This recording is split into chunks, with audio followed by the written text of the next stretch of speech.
I posted a song yesterday called It's Over. I love sad, depressing songs because I am a sad and depressed being. I'm in so much pain right now, my lungs hurt, been hurting for years, probably diseased, can't get any help. The real reason I don't like Ruby anymore, like that, is because she turned me down when I was nobody. So when I am somebody, it wouldn't be genuine.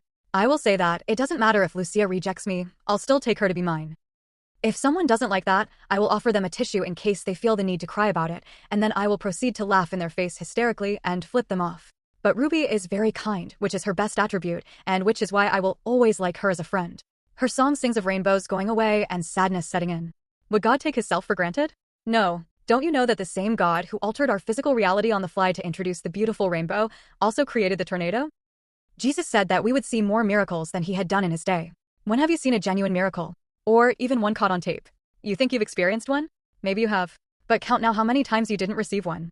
Well, when the Antichrist comes, we will see them then, at least, according to Revelation. The only acts of God that we seem to see in these days are when horrible disaster take place in this cruel nature.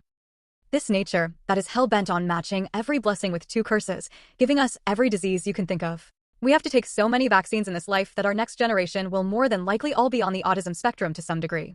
When I spoke of David yesterday, I wasn't trying to make him look bad, I was only pointing out the fact that there is more than one way you can look at his story. You can say, I love God, I'm accepting this as a positive story about David, or you can say, I want to love God, and I also want to look at this story at every possible angle. Because whether we like it or not, God hasn't shown himself to any of us. That being said, David played the fool out of fear to save his own life from a rival king, but he didn't value the lives of the men whom he'd cut the foreskins from, which was to be used as his currency. Once, when he had sinned and God was seeking retribution, when given the opportunity to pass the punishment on to his own people, he did just that, at the cost of thousands of lives. Sin of David costed him his own son's life. His son being, yet another unfortunate soul being caught up in the game. Lost by the actions of others. What about the poor man who died giving his son his battle instructions? Collateral damage as well, as God himself had said about his actions. David had men lay down, so that he could kill those who were too tall, or rather, above a certain height. I'm not degrading David's victory of Goliath, but he basically took a gun to a sword fight. David allowed the birds to eat his enemies, only assisting with their burials for the sake of the woman who'd camped out with them to keep the birds away. King David killed his thousands, and he was a hero. I killed only one, and for 17 years now I have been tormented in prison with nothing but an occasional cell phone. No visits. No one that cares except a few immediate family members. Tell me how that's fair. One day, I will receive what I want, even if I have to take her by force, as David also did. Yes, I will have her, and no one will dare stop me. Lucia's fate is sealed. Licked and sealed.